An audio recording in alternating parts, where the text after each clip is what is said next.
జై గురుదత్త, శ్రీ గురుదత్త. మనమందరం కూడా ఏ దత్త క్షేత్రాలు అయినా సరే దత్తాత్రేయుల వారు మధ్యాహ్నం 12 గంటలకు భిక్షకు వస్తారని మనందరికీ తెలుసు. అయితే అక్కడ మనం భిక్ష ఇచ్చినా తీసుకున్నా అనంత ఫలం వస్తుందన్నమాట. కానీ చాలామంది అనుకుంటూ ఉంటాము, భిక్ష ఇస్తేనే చాలా మంచిది అనుకుంటూ ఉంటాం. కానీ దానికంటే కూడా ఇంకా ఎక్కువ ఫలం తీసుకోవడం అండి. ఎందుకంటే ఇవ్వడం అందరూ ఇస్తారు, కానీ భిక్ష తీసుకోవాలంటే ఒక అహంకారంగా కొంతమంది ఫీల్ అవుతారు. చాలామంది మనం ఇవ్వడంలోనే ఉన్నాము, ఎప్పుడు మంచి ఇలాగే ఉంటుంది కాబట్టి ఇలా కాదు అనుకొని సాధారణ విషయంలో కూడా మనం చెప్పుకుంటూనే ఉంటాం.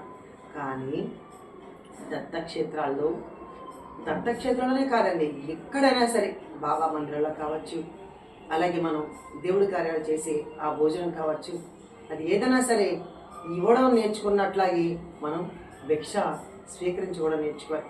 కానీ ఇంకొకటి ఏంటంటే, భిక్ష తీసుకునేటప్పుడు మనము కరతాల భిక్ష చేస్తారండి గానగాపురంలో. అది నాకు చాలా నచ్చుతుంది అనమాట. ఎంత అహంకారాన్ని తగ్గిస్తుందో కదా. మనం ఇంట్లో పళ్ళెం పెట్టుకొని లేదా విస్తర వేసుకొని చాలా అత్యంత అద్భుతంగా భోజనం చేస్తూ ఉంటాం. కానీ మహాత్ములు అందరూ కూడా ఎటువంటి ఇది లేకుండా కరతాల భిక్ష అంటే ఇలా పెట్టుకొని చేతులు ఇలా తినేసి అలా చేయి కడిగేసుకుంటారు అనమాట. ఆ కరతాల భిక్ష చేస్తే నిజంగా అంత కరాతల మలకమే అనమాట మనందరికీ, అంతటి అదృష్టం. కాబట్టి మీరెవరైనా దత్తక్షేత్రాలకు వెళ్ళినప్పుడు తప్పకుండా ఒక్కరోజు అన్నప్రసాద వితరణ చేయండి. ఎందుకంటే దానం అంటూ ఉంటాం, దానం కాదు. మనం ఎవరు దానం చేయడానికి? అంత స్వామి ఇచ్చిన ప్రసాదమే కదా మనకి, స్వామి పెట్టిన మనకు భిక్షే కదా. కాబట్టి దానము అనకూడదు.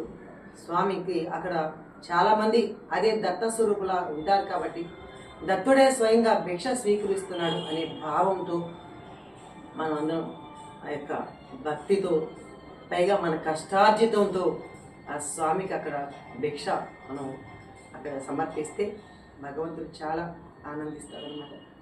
అలాగే ఇంకొక రోజు ఇంకెవరైనా భిక్ష పెట్టినా కూడా అదే భావంతో తప్పకుండా భిక్ష స్వీకరించండి.